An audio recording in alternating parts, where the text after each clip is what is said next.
இன்னொரு ஆண்டுக்குள்ளாக எங்களை அழைச்சு வந்திருக்கிறீங்கப்பா. 2025 என்று சொல்லக்கூடிய ஆண்டை ஓடி முடிக்க உதவி செய்த தேவனே, 2026ஆம் ஆண்டுக்குள்ளாக எங்களை அழைத்து வந்ததற்காக நன்றி செலுத்துகிறோம். இந்த ஆண்டு எப்படியா இருக்கும் எங்களுக்கு தெரியாது சுவாமி. இந்த ஆண்டில் என்னவெல்லாம் நடக்கும் எங்களுக்கு தெரியாதப்பா. எங்களுக்கு என்ன நேரிடும் அதுவும் எங்களுக்கு தெரியாது. எங்களுடைய எண்ணங்கள் எல்லாம் நிறைவேறுமா எங்களுக்கு தெரியாது. நாங்கள் போட்ட திட்டங்கள் எல்லாம் நடைமுறைக்கு வருமா எங்களுக்கு தெரியாது. ஆனால் இந்த 2026 மாத்திரமல்ல, இந்த உலகின் கடைசி வரைக்கும் என்னுடைய வாழ்க்கையிலே சகலம் உமக்கு தெரியும் அப்பா, உமக்கு தெரியும். அந்த அன்பு தேவன் எங்களை இந்த ஆண்டுக்குள்ள அழைத்து செல்ல எங்களுக்கு கிருபை அளித்திருக்கிற போது எங்களை எப்படி எல்லாம் அழைத்து செல்ல போகிறேன் என்பதை நாங்கள் யோசிக்க வேண்டிய அவசியம் இல்லை. மாறாக நீங்க உங்க கையை பிடிச்சு எங்களை அழைச்சிட்டு போறீங்கன்ற அந்த பெரும் நம்பிக்கையில உங்க கைகளில் எங்களை தந்துவிட்டு போக எத்தனித்தவர்களாக ஆண்டவர்களை தருகிறோம். அதற்கேற்றாற்போல் நல்ல ஒரு வார்த்தைகளை நாங்கள் இந்த வருஷத்துடைய துவக்கத்திலே நாங்கள் பெற்றுக்கொள்ள கர்த்தாவே உம்முடைய சமூகத்தில் எங்களுக்கு பாக்கியம் அளிக்கபடியாய் மீட்பு நாமத்தில் ஜெபிக்கிற பிதாவே, ஆமென். ஒரு 3 மாதம் இருக்கும். 3 மாசத்துக்கு முன்னாடியே ஒருவேளை புதிய ஆண்டினுடைய செய்தி கொடுப்பதாக இருந்தால் என்ன செய்தி கொடுக்க வேண்டும் சொல்லி எனக்கு ஒரு வசனம் ஞாபகத்துக்கு வந்தது. அது குறித்து பிரசங்கம் தயார் பண்ணப்பட்டு இதுதான் பேசணும் அப்படின்னு சொல்லி நினைச்சுக்கிட்டே இருந்தேன். இன்னைக்கு மத்தியானம் உட்கார்ந்து குறிப்புகள் எடுத்தேன். இதுல ஒரு 10-20 பக்கத்துல எழுதி வச்சிருப்பேன். அவ்வளவு சொன்னா உங்களுக்கு பத்தாது நேரம்.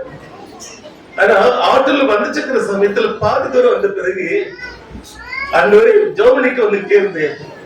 நான் என்ன பேசுறதுக்கு உதவி செய்யுங்க அப்படின்னு சொல்லிட்டு திடீர்னு எனக்கு வேற ஒரு செய்தி கொடுப்பதற்கான ஒரு தூண்டுதலை கற்றுக் கொடுத்த சந்த அடிப்படையிலான ஒரு செய்தி எனக்கு கொடுக்க தேவன் எனக்கு தயவு செய்வாராக.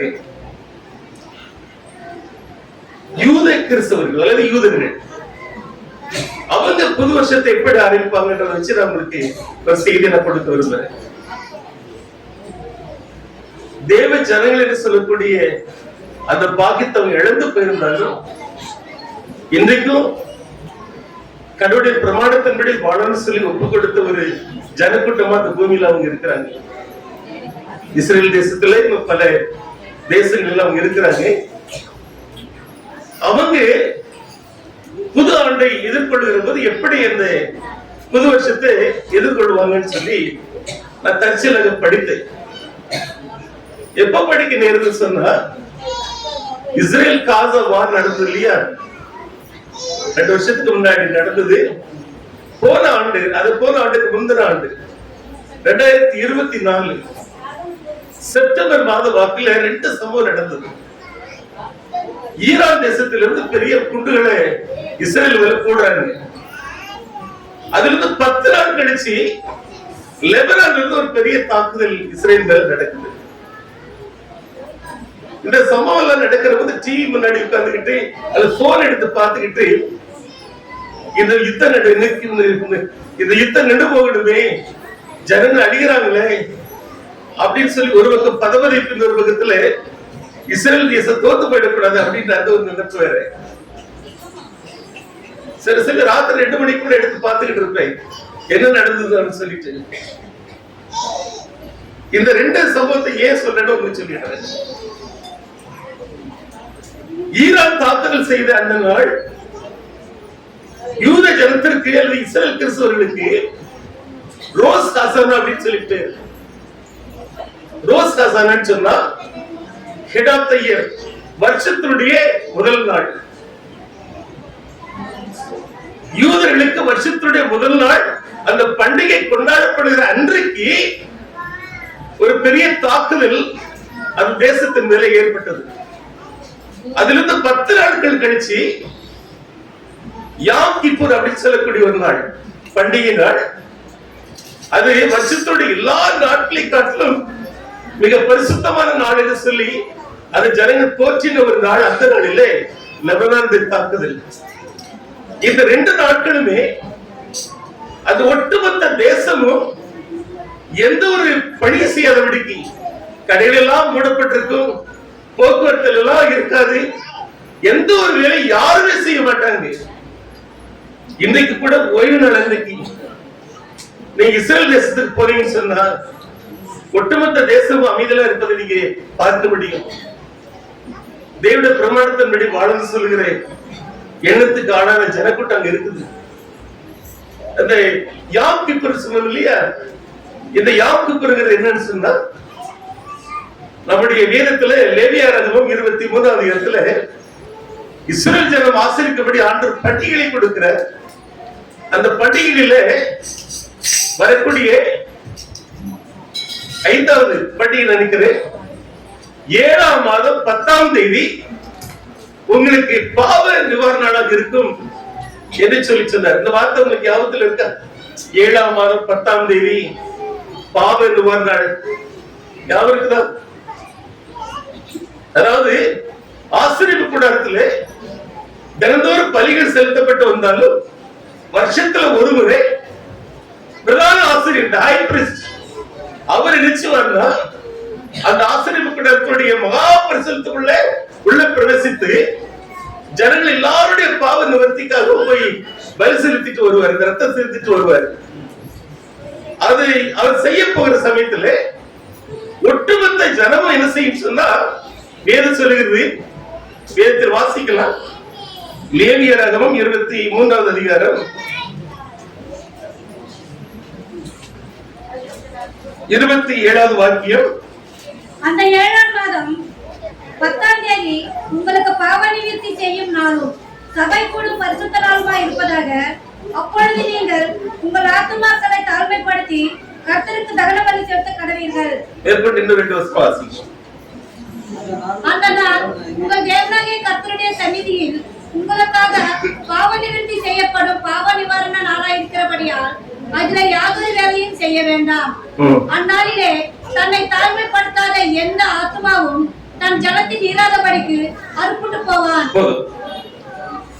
ஒரு கற்பனையா இந்த பிக்சரை மனசுல வச்சுக்கிடுங்க. 7ஆம் மாதம் 10ஆம் தேதி வந்ததுன்னா எல்லா டென்ட்டுகள் இருக்கிறாங்க, கூடாரங்கள் இருக்கிறாங்க. அந்த கூடாரங்கள் இருக்கக்கூடிய ஜனங்கள் என்ன செய்வாங்கன்னா, அன்னைக்கு நகைகள் அணிந்து கொள்ள மாட்டாங்க, புத்தாடைகள் அணிந்து கொள்ள மாட்டாங்க, வீட்டுல எந்த விதமான விசேஷம் என்ன சாப்பாடு இருக்காது. they go for fasting 2 days, 2 நாட்கள் உபவாசமா இருப்பாங்க. 2 நாட்கள். சரி, ரோசாதான் அன்னைக்கு தான் அந்த 2 நாள். யாக்கோபு அன்னைக்கு 25 மணி நேரம், ஒரு நாளைக்கு 24 மணி நேரம் தானே, ஆனா அவங்க 25 மணி நேரம் உபவாசம் இருப்பாங்க. அப்படி அவங்க ஏன் இருக்கிறாங்கன்னு சொன்னா, நமக்காக ஆசிரியர் உள்ள போய் செஞ்சிருக்காரு, பரிதவிச போயிருக்கிறாரு, பலி செலுத்த போயிருக்கிறாரு, நம்முடைய பாவங்கள் நிவர்த்தி செய்வதற்கான ஒரு வேலை நடந்துகிட்டு இருக்குது. அந்த சமயத்துல நாம் என்ன செய்யணும், பாவ மன்னிப்பு கேட்டவர்களாக தேவ சமூகத்திலே வந்தாடியவர்களாக உபவாசத்தை காத்துக்கன்னு சொல்லி எல்லாரும் வீட்டுல தரிச்சிருப்பாங்க. எந்த ஒரு வேலை செய்ய மாட்டாங்க, எந்த ஒரு பண்டிகை இருக்காது, எந்த ஒரு கேளிக்கை இருக்காது, எந்த ஒரு விசேஷம் இருக்காது, ஒண்ணுமே இருக்காது. அப்படிப்பட்ட அந்த நாட்களின் பண்டிகைகளை இன்றைக்கு இருக்கக்கூடிய யூதர்கள் இப்படித்தான் ஆசரிக்கிறாங்க. எப்படி நான் உங்களுக்கு சொல்றேன், கொஞ்சம் விவரித்து சொல்லுகிறேன். டெஷுவா அப்படின்னு சொல்லி ஒரு எபிரேய வார்த்தை, டெஷுவா அப்படின்னு சொன்னா ரிப்பெண்டன்ஸ் என்று சொல்லி அர்த்தம், அல்லது மனம் திரும்புதல், அல்லது தேவனிடத்துக்கு திரும்புதல், ரிட்டர்ன் டு காட் அப்படின்னு ஒரு அர்த்தம். ரோசாசனா வருஷத்தினுடைய 1ஆம் நாள், நல்ல ஞாபகத்தில் வச்சுக்கிடுங்க. ரோசாசனா வருஷத்தினுடைய 1ஆம் நாள். அதுல இருந்து 10 நாட்கள் கழித்து யாம் கிப்பர் வருது. யாம் கிப்பர் பாவ நிவாரண நாள். இந்த 10 நாட்கள் அவங்க என்ன செய்வாங்க அப்படின்னு சொன்னா,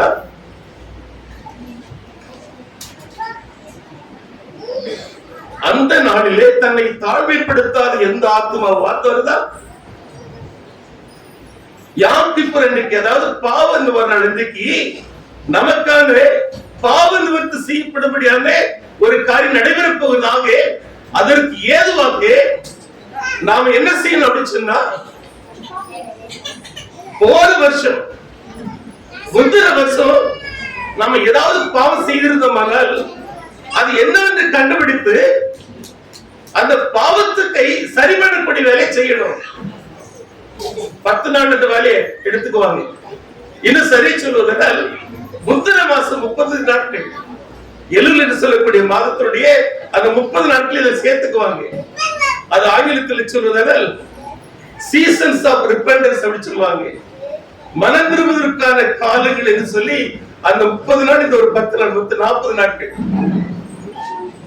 இந்த 10 நாள் என்ன சொல்லுவாங்கன்னா the days of repentance, மனம் திரும்புவதற்கான நாட்கள் என்று சொல்லி இந்த 10 நாட்கள் சொல்லுவாங்க. இன்னொரு ஆண்டுக்குள்ள போவதற்கு முன்னதாக கடந்த ஆண்டிலே செய்யப்பட்ட தவறுகள் சரி செய்யப்பட வேண்டும் என்பதுதான் அதனுடைய நோக்கம். அதுல கவனிச்சுக்கிட்டுங்க. ஒருவேளை இன்னைக்கு நீங்க ஏதாவது ஒரு வாக்குத்தத்த வசனத்தை பாஸ்டர் பேசுற நல்லா இருக்கு நினைச்சு வந்திருக்கலாம். பிற்காலத்துல பாஸ்டர் பேசுவாங்க அல்லது கடைசியில முடிக்கிற போது ஒரு வார்த்தை சொல்லி தான் முடிக்க போறேன். அந்த ஜனங்களுடைய இந்த ஆசரிப்பு குறித்து சொல்வது எனக்கு சரியாய்ப்பட்டதுனாலே நான் குறித்து பேசும்படி நான் நாளில் குறித்து பேசிக் கொண்டிருக்கிறேன். அந்த பண்டிகையில 3 பண்டிகைகள் இந்த விஷயத்துக்குள்ள உள்ள வருது. எக்கால பண்டிகை கேள்விப்பட்டிருக்கீங்களா? எக்கால பண்டிகை இந்த பாவ நிவாரணம் சொல்லக்கூடிய அந்த பண்டிகை, அதன் பிறகு வரக்கூடிய கூடார பண்டிகை. 15 நாட்களுக்குள்ள இந்த பண்டிகை வரும். இது அவங்க எப்படி சொல்றாங்கன்னா, எக்காலம் என்று சொன்னால் வேதத்தில் எதெல்லாம் உங்களுக்கு ஞாபகத்துக்கு வருது? யாரும் சொல்ல முடியுமா? That's right. வாசல வாசிக்கலாமா? 1 தெசலோனிக்கேயர் 4:16.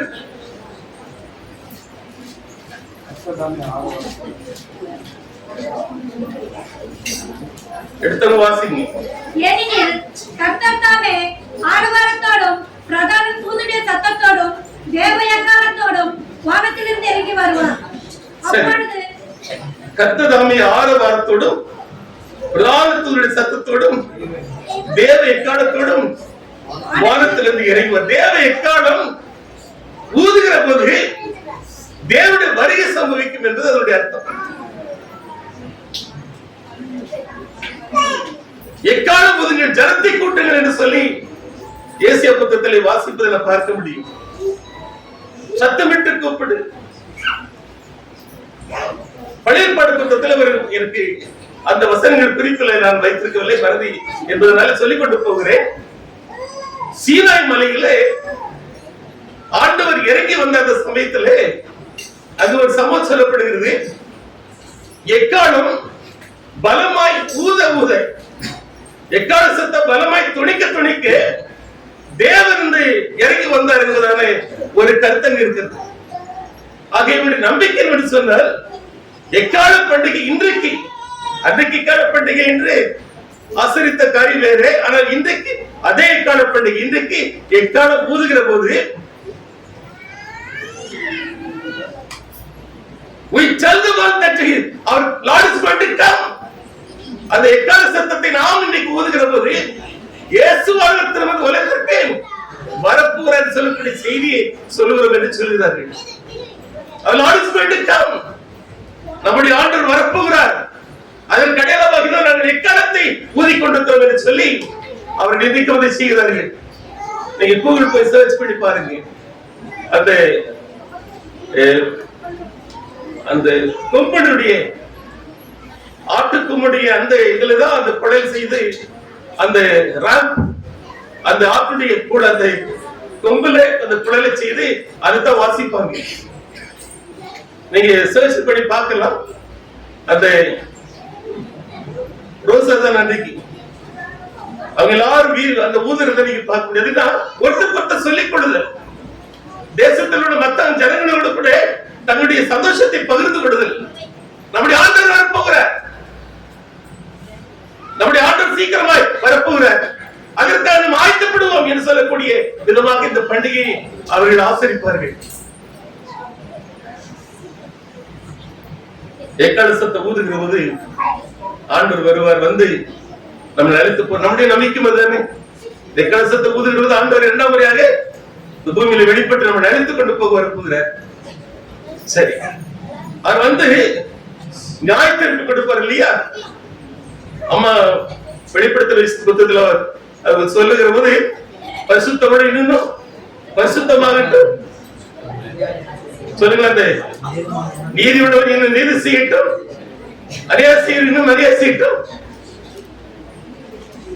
ஆண்டவர் அவனுக்கு அளிக்கக்கூடிய பலனை தன்னோட கூட கொண்டு வருகிறார். சரிதானா?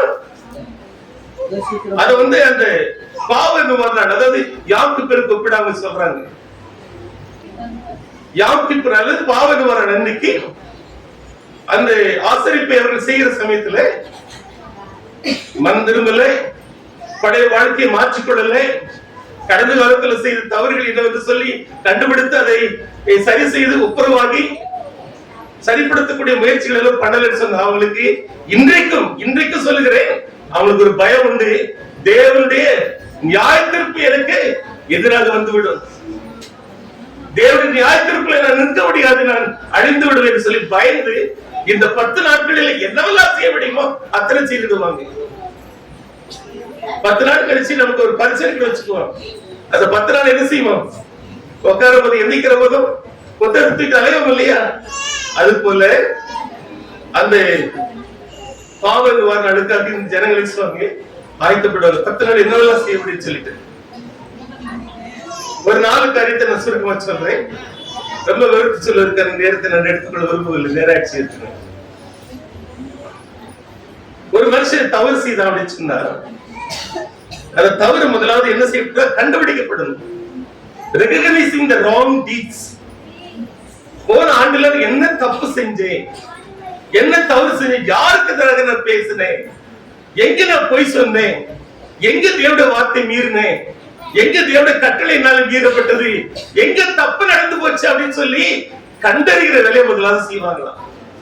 இப்ப வீடு பெயிண்ட் அடிக்கிறேன்னு சொன்னா அந்த முதல்ல பட்டி பாக்கன்னு சொல்லி சொல்லுவாங்க இல்லையா? பழுதைக்குதல் எங்க இருக்கு அப்படின்னு சொல்லி பார்ப்போம் இல்லையா? அது போல பெயிண்ட் அடிச்சா இப்ப சுத்தமாயிடுது. அதுக்கு முன்னாடி எங்கெங்க விசில் விழுந்திருக்குது, எங்கெங்க ஓட்ட விசில் இருக்கு பார்ப்போம் இல்லையா? அது போல புது ஆண்டுக்குள்ள போறோம். ஆண்டு ஒரு ஆண்டு தரப்போறாரு. அந்த ஆண்டுக்குள்ள போகும்போது பழைய வாழ்க்கையினுடைய கடந்த வருஷத்துல செய்த தவறு கூட இன்னும் ஆண்டுக்குள்ள போக கூடாது. அதான் அவனுடைய எண்ணம். அது சரி செய்யப்படும், அதற்கு மன்னிப்பு கேட்டாக வேண்டும், அதை சுத்தமாக்கியாக வேண்டும். சிலேட்ல கிறுக்கு இருக்கிற அடிச்சுட்டு புதிய சிலேட்டோட அடுத்த ஆண்டுக்குள்ள போகணும் அப்படிங்கிறது அதுல இருக்கக்கூடிய காரியம். இன்னைக்கு பாவ நிவாரணம் சொல்லக்கூடிய பலியில அவங்க செலுத்தல, அதுக்கு பதிலாக இப்படி அதை ஒரு ரீஒர்க் பண்ணி வச்சிருக்கிறாங்க அவருடைய தலைமை ஆசிரியர்கள். இது போல ஆசிரியப்பு மேற்கொள்ளணும்னு சொல்லி ரோசாதான் அன்னைக்கு 2 நாள். இந்த 2 நாள் எதுக்கு தெரியுமா? அதுல விட ஒரு கணக்கு இருக்குது. அந்த சன்செட் சன்செட் அது எப்ப வரும் சொல்லி தெரியாது அவங்களுக்கு. அந்த சூரிய அந்த ஒரு பிறை தோன்றுகிறது அடுத்த அந்த நாள் எப்ப ஆரம்பிக்குன்னு சொல்லி தெரியாதனால 2 நாள் கணக்கு எடுத்துக்கிறாங்க. ரோசஸ் 2 நாள் ஆசிரிப்பாங்க. யாத்திப்பர் அன்னைக்கு உபவாசம் 25 மணி நேரம். சரி, இப்ப நான் பழைய கதைக்கு வர தவறுகளை கண்டுபிடிக்கிறது. உங்களை பார்த்து ஒரு கேள்வி கேட்கட்டும் எனக்கு அன்பான தேவனுடைய பிள்ளைகளே, பரலோகத்துக்கு போகணுமா வேண்டாமா? இப்ப வாய தருங்களேன், ஆமான்னு சொல்லிடுங்களேன். நான் உங்களை கேட்க மாட்டேன். Right, thank you. பரலோகத்துக்கு போகணும்னு சொன்னா நாம செய்யற பாவத்தை சரி பண்ணாம போக முடியுமா? போக முடியாது இல்ல. பரிசுத்தம் இல்லாமல் ஒருவனும் தேவனை தரிசிப்பதில்லையே வேற சொல்லுதா இல்லையா? Unless we are cleansed, நாம் சுத்தமாக்கப்படாத நிலையில அந்த பரிசுத்தமான ஸ்தலத்துக்குள்ள போக முடியாது. இன்னொரு ஆண்டு நமக்கு தராரு.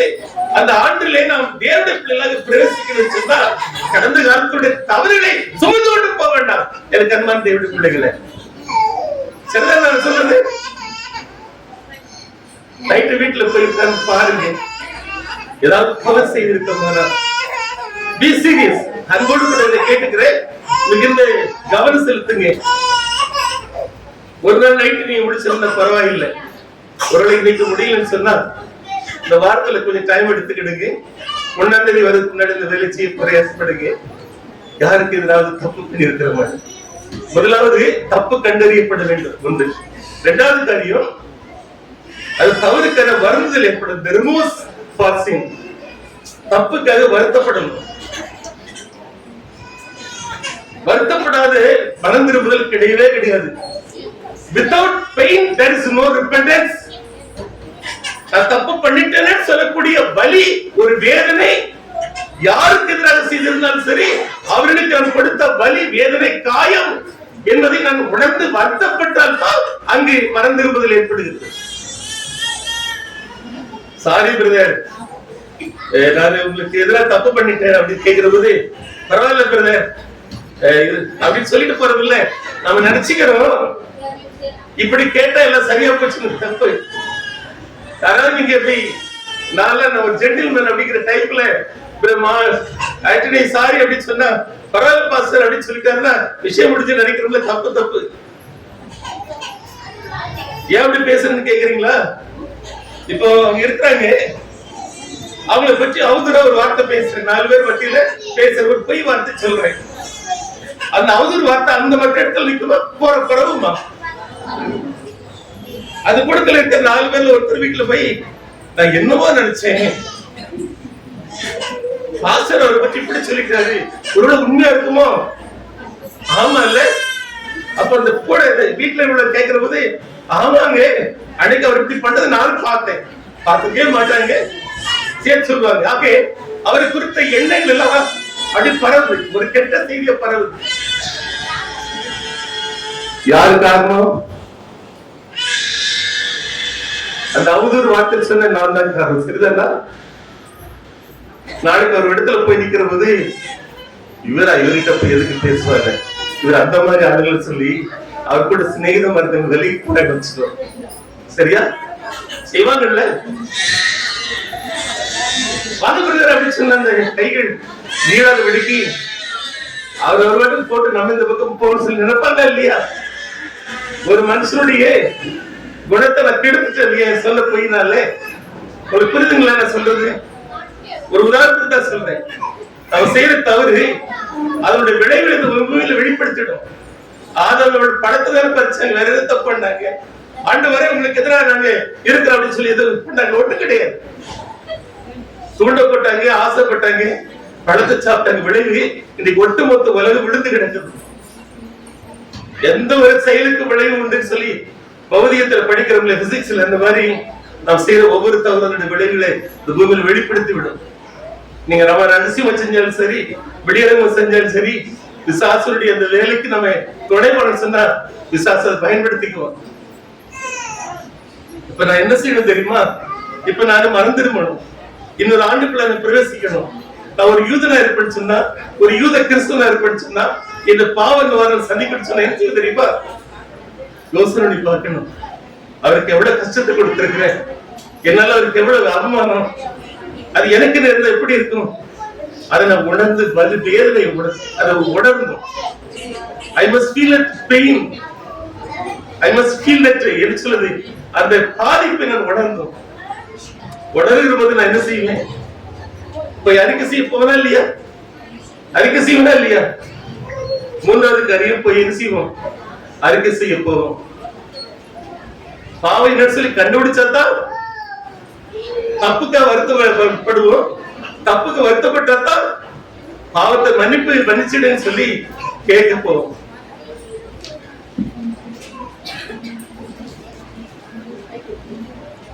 அறிக்கை செய்யல சொல்றாங்க. ஒரு கதை எனக்கு ஞாபகத்துக்கு, ஒரு கதை இல்லை, அந்த காலத்துல நான் சின்ன பையனா இருந்தபோது இந்த புத்தக சுருள் சொல்லுவாங்க தெரியுமா? பிக்சர் ரோல வச்சுக்கிட்டு கதையில சொல்லி கொடுப்பாங்க. அந்த மாதிரி ஒரு பிக்சர் ரோல ஒரு படம். அது என்னன்னா, ஒரு ஸ்டாட்லைட், ஒரு ஏவுகணை, ஒரு விண்வெளி கப்பல் வந்து மேல போறதுக்காக காத்துட்டு இருக்குது. அது புறப்படுற மாதிரி சமயத்துல கவுண்ட் டவுன் ஸ்டார்ட் ஆகுது. 10, 9, 8, 7, 6, 5, 4, 3 இப்பெல்லாம் பார்த்துட்டு இருக்கிறாங்க. இது புறப்பட போது சொல்லி பார்த்தா திடீர்னு ஏதோ ஒரு சத்தம் கேட்டு அப்படி நின்றுது. அந்த விண்வெளி கப்பல் மேல போகல. அத கடைசி நேரத்துல ஏதோ ஒரு போல்ட், ஒரு சின்ன நட்டு சரியா டைட் பண்ணாம இருந்தது கண்டுபிடிக்கப்பட்டு அந்த குறைபாடு அது போயிருந்தா பெரிய பாதிப்பு வந்திருக்கும். கொஞ்சம் முன்னாடி போன வருஷமா நம்முடைய இந்திய வம்சாவளி சேர்ந்த ஒரு சகோதரி மேல போயிட்டு கீழே வர முடியாம கஷ்டப்பட்டாங்க தெரியுமா? ஒரு சின்ன குறைபாடு சரி பண்ண முடியல. அவங்க மாசக்கணக்கு அங்க இருக்க ஆயிடுச்சு இல்லையா? அதை கண்டுபிடிச்சு அந்த விண்வெளி கப்பலை நிறுத்திட்டாங்க, ஸ்கைலாப் நிறுத்திட்டு அதை சரி பண்ண பிறகு மறுநாடு அனுப்பினாங்க. அதுல எங்களுக்கு சொல்லிக் கொடுத்த பாடம் தெரியுமா? நீ அறிக்கை செய்யாத ஒரு பாவம் இருந்தா கூட உன்னுடைய பரலோக பண்ண நின்று போடும் அப்படின்னு சொல்லி. அறிக்கை செய்யாத ஒரு பாவம் இருந்தா கூட நான் பாவிங்க தானே இருப்பேன். நான் சொல்ல உங்களுக்கு புரியுதுங்களா?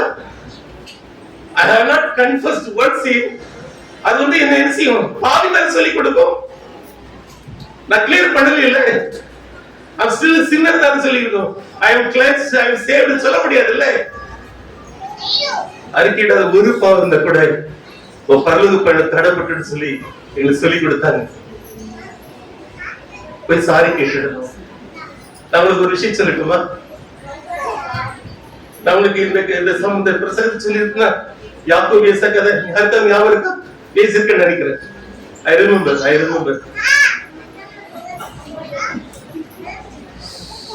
ஏசாவுக்கு எதிராக யாக்கோபு போய் சொல்லி அந்த எல்லாத்தையும் வாங்கிட்டு ஓடி போயிட்டு 20 வருஷம் கழிச்சு திரும்பி வர சமயத்துல ஏசா எதிராக வராது கொண்டுடுவான்னு சொல்லி பயந்து தரிச்சிருந்த ஜெபம் பண்ணிட்டு இருக்கிற போது அந்த வார்த்தை சொல்லாரு, நீர் ஆசீர்வதித்தவருடைய போவிட மாட்டேன் சொல்லி பயந்துல சொல்லிட்டு இருக்கிறாரு. அப்புறம் ஆண்டவர் வந்து அவரை ஆசீர்வதிக்கிறாரு. இப்போ ஒரு கொஞ்சம் தைரியத்தோட போறாரு. ஆதியம் 33வது இடத்துல இருக்குது, வீட்டுல போய் வாசி பாருங்க. One of the most beautiful verse in the New Testament is Genesis 33 and verse 4. வாசிங்களே. ஆதியம் 33:4. அப்பொழுது ஏசா எதிர்கொண்டு ஓடி வந்து அவனை தழுவி அவனை கழுத்தை கண்டுகொண்டு அவனை முத்தம் செய்தார். இருவரும் அழுதார்கள். 40 வருஷமா தன்னை ஏமாத்தின யாக்கோபை கொலை செய்யணும் என்று சொல்லக்கூடிய எண்ணத்தில் இருந்த அந்த ஏசாவுடைய மனதிலே ஆண்டவர் மாறுதலை கொடுத்ததுடைய விளைவு. இவர் ஜெபத்திலே ஆண்டவர் கேட்டாரு. ஆண்டவர் அங்கே அந்த கல்லான மனசை மாத்தி வச்சுட்டாரு. அவனுடைய உள்ளத்துல இருந்து கோபத்தை நீக்கி விட்டுட்டாரு. சகோதரர் கொலை செய்கிற எண்ணத்துல இருந்து அவர் விடுவிச்சுட்டாரு. அவருடைய உள்ளத்தை மாத்தி பக்குவப்படுத்தி வச்சிருக்கிறாரு. ஏன்னா ஒருத்தர் கேட்டுட்டு இருக்கிறார், என்ன மன்னிங்க ஆண்டவரே, என் சகோதரனோடு கூட நான் எதிர்கொள்ள போவது எனக்கு ஆபத்து வரக்கூடாது சொல்லி ஒருத்தர் வேண்டிக்கிட்டு இருக்கிறான். அதை ஜெபத்தை ஆண்டவர் கேட்டு இங்க அவருடைய உள்ளத்தை பக்குவப்படுத்தி வச்சுட்டாரு. நான் உனக்கு முன்னே போய் கோடலாளர்களை செய்வேன், செவியாக்கள் சொல்ல I will go before thee and straight in the crooked ways. உனக்கு முன்னாடி இருந்த கோடலாளர்களை நான் சரிபடுத்தி கொடுப்பேன்னு சொல்ற ஆண்டவர். அதுபோல இந்த மனுஷன் கேட்கிறான், என் சகோதரனை பார்த்து போறேன், எனக்கு ஆபத்து வரக்கூடாது, எனக்கு நீங்க ஆசீர்வதிக்கணும் உதவி செய்யுங்க. ஆண்டவர் உள்ளத்தை தயார்படுத்துறாரு. 2 பேரும் எதிர்கொள்ற போது சண்டை தானே போட்டிருக்கணும். 400 பேரோடு அவர் புறப்பட்டு வந்தான்னு சொல்லி யாக்கோபுக்கு செய்து வந்த நிலையில இந்த மனுஷன் பயந்து ஜெபம் பண்ணிட்டு போறாரு. பார்த்த மாத்திரத்தில் என்ன நடக்குது தெரியுமா? 20 ஆண்டுகளாக எதிராளிகளாக மாறி பிறந்த 2 பேரும் கட்டுப்படுத்தி முத்த செய்தார்கள். 2 பேரும் அழுதார்கள் என்று சொல்லுது. That must take place in our lives. இது வர தருணம் நம்முடைய வாழ்க்கையில் நடக்கணும். பூமியில் நம்முடைய வாழ்க்கையில ஒப்புரவாதல் ஏற்பட வச்சிருந்தா யாராவது நமக்கு தீங்கு செஞ்சிருப்பாங்க, நம்மளை அவமானப்படுத்தி இருப்பாங்க, நமக்கு துன்பத்தை கொடுத்திருப்பாங்க, நமக்கு நஷ்டத்தை கொடுத்திருப்பாங்க. நம்முடைய தரப்புல உள்ள கோபம் நியாயமா இருக்கலாம். ஆனா ஒண்ணு சொல்றேன், அந்த கோபம் நியாயமா இருந்தா கூட நம்ம மன்னிக்கணும் சொல்லி ஆண்டு எதிர்பார்க்கிறார். ஏன்னா 10,000 தாலந்து கடனை நமக்கு அவர் மன்னித்திருக்கிறாரு. 100 தாலந்து கடன் மன்னிக்க முடியுமா முடியாதா? முடியாதா? அட முடியாதுன்னு சொல்லுங்களேன். நீங்க ரெஸ்பாண்ட் பண்ணத்தால மேற்கொண்டு நான் பேச சந்தோஷமா இருக்கு. ஆண்டவர் நமக்கு மன்னித்தது ஏராளம். எனக்கு அறிமுறை தேவனுடைய பிள்ளைகளை ஒவ்வொரு நாளும் அந்த தெய்வத்துக்கு எதிரான ஏதோ ஒரு குற்றத்தில் பங்கேற்கிறோம். அவரை சகிச்சுட்டு போறாரு. அவர் நீதிபதி தானே? நீதிபதியா இல்லையா? நீதிபதியாக நம்முடைய வாழ்க்கை திறந்தவரும் அப்படி கணக்கில் எடுத்து பார்த்தா நம்ம தண்டிக்கப்பட வேண்டியவர்களால் கண்டிக்காம போயிட்டு இருக்கிறார். 2 பேரும் 5:19 வாசித்து பார்த்தீங்கன்னா 20ல அவர் உலகத்தாருடைய பாவங்களை எண்ணாமல் He didn't want to count our sins against us. அவருடைய உலகத்தோடைய பாவங்களை கணக்கில் எடுத்துக் கொள்ளாம நம்மளை மன்னிச்சு நம்மளை சேர்த்துக்க நினைச்ச ஒரு தேவனை அவனை பின்பற்றி போயிட்டு இருக்கிறோம். சிலுவையில் தொங்குற சமயத்துல அவரை கொலை செய்ய எல்லா வேலையும் பண்ணினவங்களுக்காக அவர் பரலோக பிதாவை பார்த்து கேட்கிறார், பிதாவே இவர்களை, எல்லாரும் சொல்லுங்க, பிதாவே இவர்களை தாங்கள் செய்கிறது அறியாமல பண்ணினாங்க. இவரு வேண்டிக்கிறார், மன்னியம் ஆண்டவரே, கொலசி நினைச்சுக்கல, மன்னியம் ஆண்டவரே சொல்ல. அவருடைய வழித்தும் அவருடைய பின்பற்றின ஸ்தேவான் அப்போஸ்தலர் 7ஆம் அதிகாரத்தில் 60ஆம் வசனம், கல் எடுத்து எறிகிறாங்க, மண்டை உடையுது, கை கால் எலும்புகள் முறியுது, அவ்வளவு பெரிய வேதனை கொடுக்கிற ரத்தம் சிந்துது, செத்துக்கிட்டு இருக்கிற மனுஷன் சொல்றான், do not charge this sin against the Lord. இந்த பாவத்தை மீது சுமத்தாதிரும் ஆண்டவரே என்று மனுஷன் கேட்கிறான். இந்த பூமியில நம்ம வாழப்படி நமக்கு பரலோகம் வேணும்னு சொன்னா, ஆண்டு தரக்கூடிய இன்னொரு நாள் நமக்கு வாய்க்குன்னு சொன்னா, கடந்த காலத்தோட தவறுகளுக்கு அவங்க முடிவு கொண்டாங்க. மன்னிப்பு கேட்கணும், மன்னிப்பு கொடுக்கணும். யாராவது மன்னிப்பு கேட்டா உன்னை யாரு மன்னிப்பார்? நீ எனக்கு எவ்வளவு பெரிய துரோகம் பண்ணியா? அது தேவனுடைய பிள்ளைய வாயில வந்து வரக்கூடிய வார்த்தைகள் இல்லை. நான் மன்னிக்கப்பட்டிருக்கேன். ஆண்டவர் என்ன மன்னிச்சிருக்கிறாரு? எத்தனை கெட்ட எண்ணங்கள் உள்ளத்துல எல்லாருக்கும் தெரிந்தாங்க. Each one has our private life which is full of filthy. எல்லாருக்கும் ஒரு தனிப்பட்ட வாழ்க்கை இருக்குது. அந்த வாழ்க்கை நரகலாக இருக்கிறது, அசுத்தமாக இருக்கிறது. ஆண்டவர் சகிச்சுட்டு தான் இருக்கிறாரு, வாய்ப்பு கொடுத்து கொண்டு தானே இருக்கிறாரு, ஒரு நாள் வருவன் சொல்லி காத்துக்கிட்டு தானே இருக்கிறாரு. அப்படிப்பட்ட ஒரு இரக்கத்தை பற்றி நாம் நம்முடைய சகோதரருக்கு இரக்கத்தை கொடுக்கணுமா வேண்டாமா? இரக்கம் செய்கிறவர்கள் பாக்கியம் அவர்கள் இரக்கம் பெறுவார்கள். யாத்திருப்பவன் இரக்கம் மேன்மைப்பார்கள் அப்படிதான் சொல்லுது. ஒருத்தரை குற்றப்படுத்துறதுக்கு முன்னாடி, ஒருத்தருடைய குற்றத்தை சொல்லுவதற்கு முன்னாடி அவன் மேல வைத்திருக்கிற நம்முடைய அன்பு முன்னாடி போகணும். அர்த்தம் சொல்லுகிறது.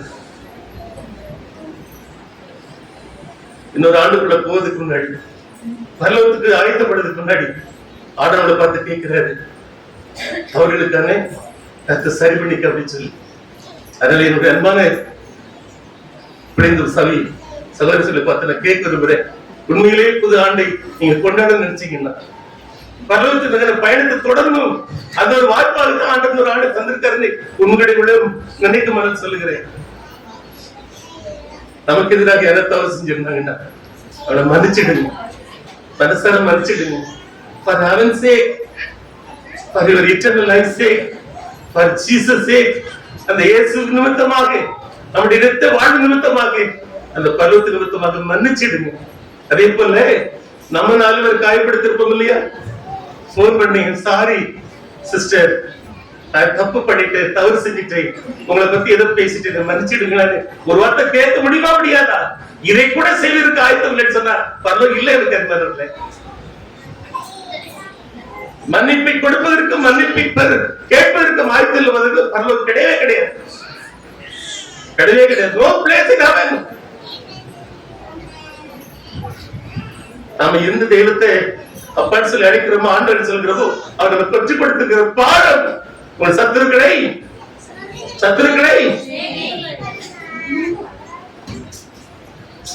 அறிக்கை செஞ்சிடலாம். அதுக்கடுத்து என்ன தெரியுமா? அந்த தப்பை நீங்க செய்யக்கூடாது முடிவெடுக்கணும். நேற்று செஞ்ச தப்பை நீங்க திரும்ப செஞ்சாலும் ஏதாவது பிரயோஜனம் உண்டா? ஏதாவது உண்டா? நம்முடைய தவறுகள் தொடர்ந்து கொண்டே இருக்கும் ஏதாவது பிரயோஜனம் உண்டா? நமக்கு கொடுக்கப்பட்ட வாய்ப்பை நாம் இப்படியாக கைவிடாக கணித்து போனால் ஏதாவது பிரயோஜனம் உண்டா? நேற்று செஞ்ச தப்பினை செய்யப்படக்கூடாது, முடிவெடுக்கணும். I will not repeat it again. நான் இதை திரும்ப செய்ய மாட்டேன், திரும்ப நான் செய்ய மாட்டேன், திரும்ப அது சேர்த்துக்குள்ள போக மாட்டேன், திரும்ப அது படுகொலிக்குள்ள நான் விட மாட்டேன், திரும்ப என் தெய்வத்துக்கு எதிராக நான் பாவம் செய்ய மாட்டேன், என் தேவன் தந்திருக்கிற என் சகோதரனுக்கு எதிராக நான் எந்த தப்பு பண்ண மாட்டேன். காரணம், என் தேவன் அன்பாக இருக்கிறார், என் தேவன் அன்பாக இருக்கிறார். அந்த அன்பு எனக்கு பெறப்பட்டிருக்கிறது. அந்த அன்பை காண்பிக்கும்படியான வாய்ப்பை தேவன் அவருடைய பிள்ளையாக எனக்கு தந்திருக்கிறது. அந்த அன்பு எனக்குள்ள ஊற்றப்பட்டிருக்கிறது.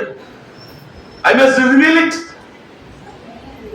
அன்பு பகிர்ந்து கொள்ளப்படலைன்னா அதுக்கு பேர் அன்பு கிடையாது. எனக்கு அருமையானவர்களே, வீட்டுல பத்திரமா போட்டு வச்சிருக்கேன்.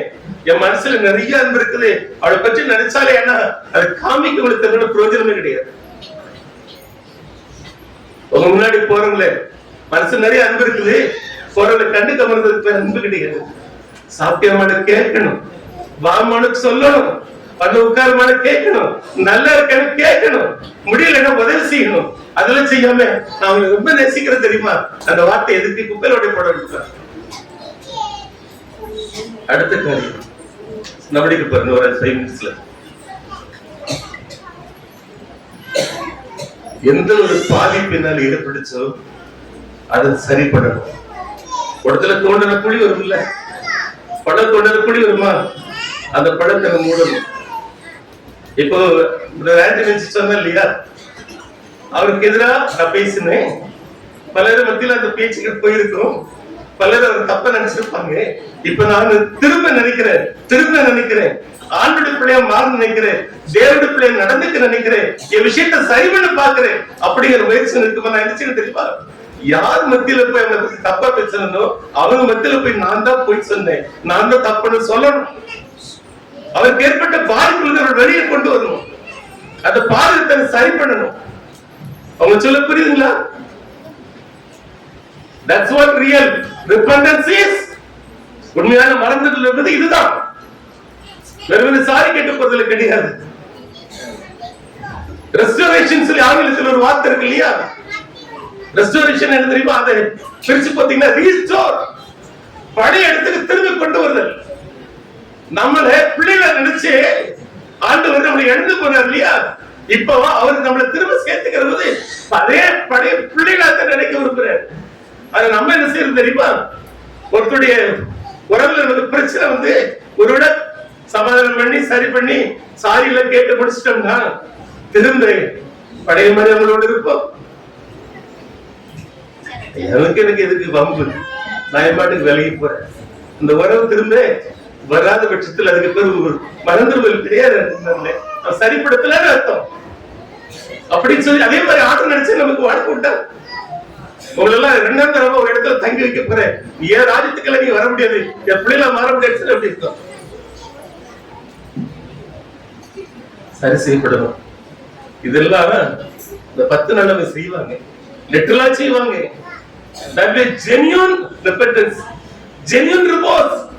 உண்மையான வலி வருத்தத்தை வெளிப்படுத்துவாங்க. உண்மையாகவே போய் ஒரு சின்ன உதாரணம் சொல்லிடுறேன், நான் படிச்சதை சொல்றேன், உதாரணம் சொல்லிக்கிறேன். 10 நாள் முடிய போகுது, யாம் கிப்பர் வரப்போகுது, பாவ நாள் வரப்போகுது.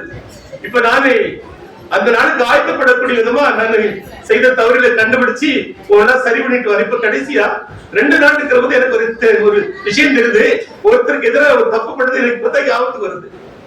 இப்ப நான் 10ஆவது நாள் வரப்போது அதை சந்திக்கணும். இப்ப நான் என்ன செய்யணும்னா அவர்கிட்ட போய் மன்னிப்பு கேட்கணும், சரி பண்ணணும்.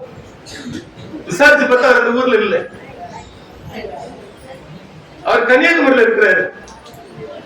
போன் பண்ணி பார்த்தா போன் போக மாட்டேங்குது, சரியான தகவல் பண்ண முடியல. அவங்க என்ன செய்வாங்க அவங்களுக்கு சொல்றேன், எனக்கு அருமையானவர்களே, இப்படித்தான் நான் அதை பற்றி படிச்சுக்கிட்டேன்.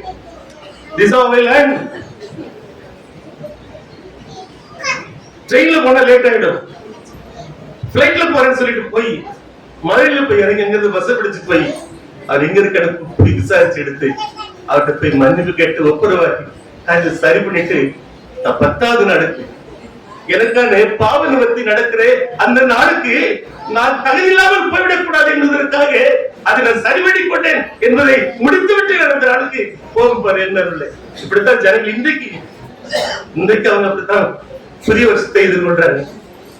பழைய தவறுகளோடு கூட பழைய தப்புகளோடு கூட அது சரி செய்யப்படாத நிலையில இன்னொரு ஆண்டுக்குள்ள போகக்கூடாது. சுத்தப்படுத்தப்பட்ட நிலையில, பாவங்கள் கழுவப்பட்ட நிலையில, மன்னிக்கப்பட்ட நிலையில, சீர் செய்யப்பட்ட நிலை, இனிமேல் அது செய்யப்படாது என்று சொல்லக்கூடிய முடிவெடுத்த நிலையில புது ஆண்டுக்குள்ள போட சொல்லி இன்னைக்கு அந்த நாட்டில் கொண்டாடுறாரு.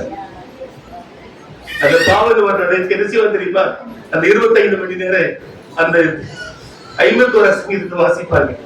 யோனா கதை வாசிக்கப்படும். வேதாகமத்திலே மறந்துடுவதை பற்றி வேதம் எங்கெல்லாம் சொல்லிட்டுதோ அதெல்லாம் வாசிப்பாங்க, நினைவுடுவாங்க. யோனாவுக்கு ஆண்டு எப்படி இறங்கினார், முக்கியமா நினைவு பட்டணத்திற்கு ஆண்டு எப்படி இறங்கினார். மன்னிக்கு காத்திருக்கிற ஒரு தேவன் உண்டு, மீட்டெடுத்து நடித்துக் கொண்டிருக்கிற ஒரு தேவன் நம்முடைய வாழ்க்கையில் உண்டு என்பதை நினைவுறுத்திருக்காங்க. எப்பேற்பட்ட பாவியாயிரும், எப்பேற்பட்ட தவறுகளை செய்திருந்தாலும் அதை மீட்க நினைக்கிற ஒரு தெய்வத்தை தான் நம்ம தேடி தொழுது கொண்டிருக்கிறோம் என்பதை நினைவுறுவனமாக அதை வாசிப்பார். Is so merciful, is so loving, is wonderful God.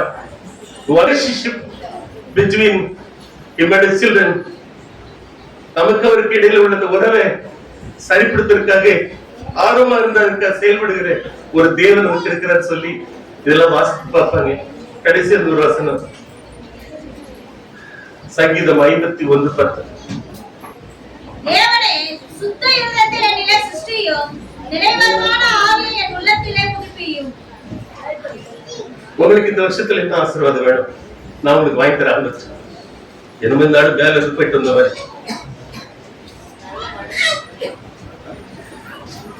சொல்லட்டுமா?